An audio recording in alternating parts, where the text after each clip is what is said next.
The silence was suffocating. I stood in the doorway of our bedroom, watching my wife, Lissa, perched on the edge of the bed. Her fingers scrolled absently across her phone, the glow from the screen washing over her face in pale light. Every time I tried to reach her, a soft touch, a meaningful look, even a simple conversation, she pulled away, as if my presence barely registered.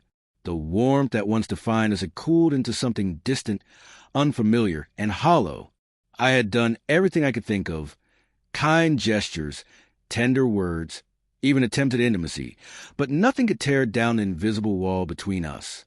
At first, I convinced myself it was just a rough patch, a temporary drift caused by stress. But as weeks became months, I could no longer deny it. Something deeper was wrong. The closeness we once shared had vanished, not only physically but emotionally. It felt like I was living with a ghost, someone I knew but could no longer reach. "Lissa," I said quietly, my voice trembling with desperation I hadn't meant to show. "Can we talk?" She didn't look up. Her gaze stayed glued to her phone. "Not now," she muttered under her breath. The words hit like a slap. I had never felt more invisible. I swallowed hard, fighting the rising ache in my chest. "Please," I tried again. "Something's been wrong for months. We can't just ignore it." She sighed, her tone flat, detached. "I don't know what you wanted to say. I'm just tired." Tired. That word again. She had used it so often it had lost all meaning. Yet I clung to it, hoping it was true. But how long could I keep accepting that excuse? I was tired, too. Tired of trying, tired of feeling unwanted. Tired of being the only one fighting for us. She seemed shut off completely. And no matter what I did, I couldn't reach the switch to bring her back. I was angry, yes, but mostly I was confused. Where had we gone wrong? When did we stop caring? That night, after another failed attempt to connect, I found myself sitting alone in the dark living room, staring blankly at my phone. Hours had passed since I tried to talk to Lissa, yet I was no closer to understanding anything. The emptiness inside me was crushing. It was close to midnight when a notification lit up my screen. A message from Natalie. Natalie, an old friend from college. We had always shared a flirty kind of friendship. Harmless banter I convinced myself meant nothing. Even after I married Lissa, she stayed in the background, the occasional text, a passing check-in. Nothing serious. At least that's what I told myself. But tonight, things felt different. I was lonely, emotionally drained, desperate. The perfect mix for a bad decision. Her message read, "Hey, Kay, what are you up to tonight?"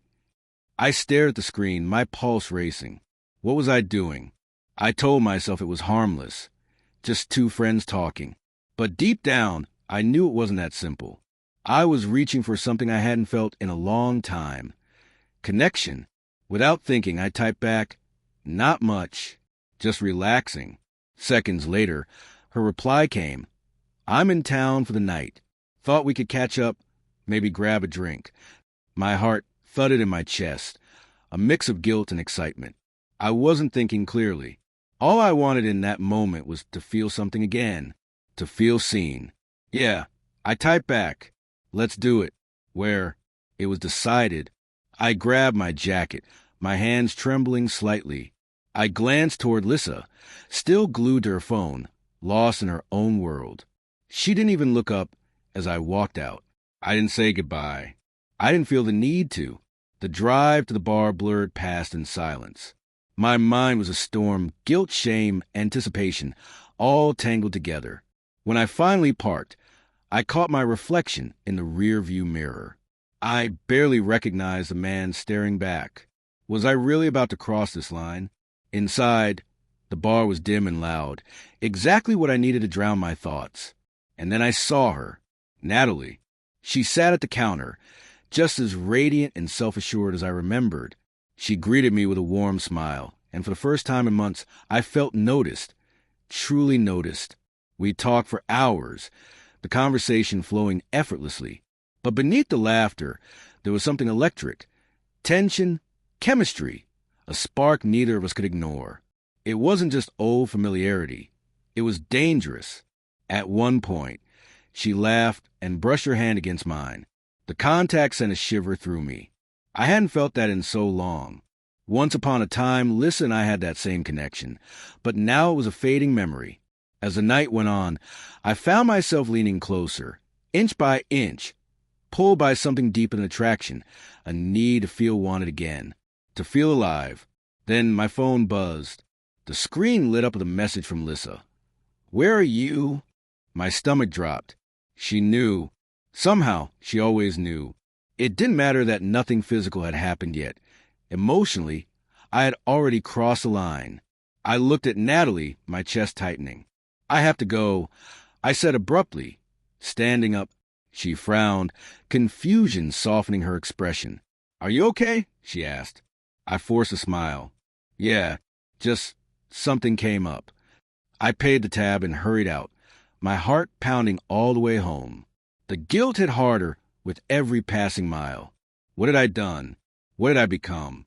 When I stepped inside, Lissa was waiting, arms folded, expression unreadable, eyes cold. The silence between us was suffocating. "I know what's going on," she said, her voice slicing through the air. "I saw the messages. I know you met her." My blood froze. There was no excuse. The shame was written all over my face. "Lissa, I started, but she cut me off." "No," she snapped. "I've waited for you to come to me, to talk, to fix this. But you didn't. You went to her instead." "I'm sorry," I said weakly. I didn't know what else to do. I didn't know how to fix us. She shook her head, tears brimming in her eyes.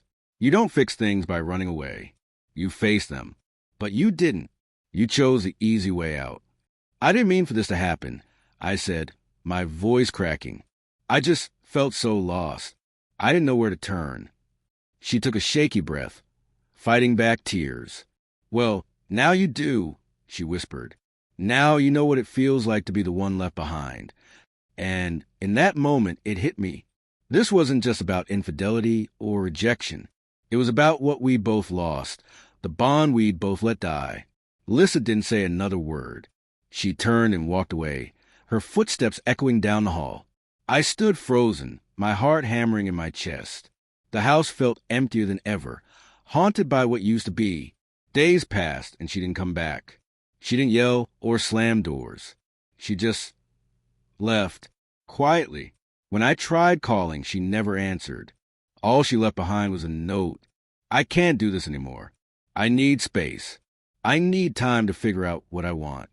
Reading it, I realized how far gone we were. The man who had sought comfort elsewhere was now standing in the ruins of his own choices. There was no easy fix, no quick redemption, just a hollow echo of everything I had lost. For the first time, I understood rejection isn't only about not being wanted. It's about not wanting yourself. And in trying to fill that emptiness with someone else, I had only made it deeper. Now it was mine alone to face.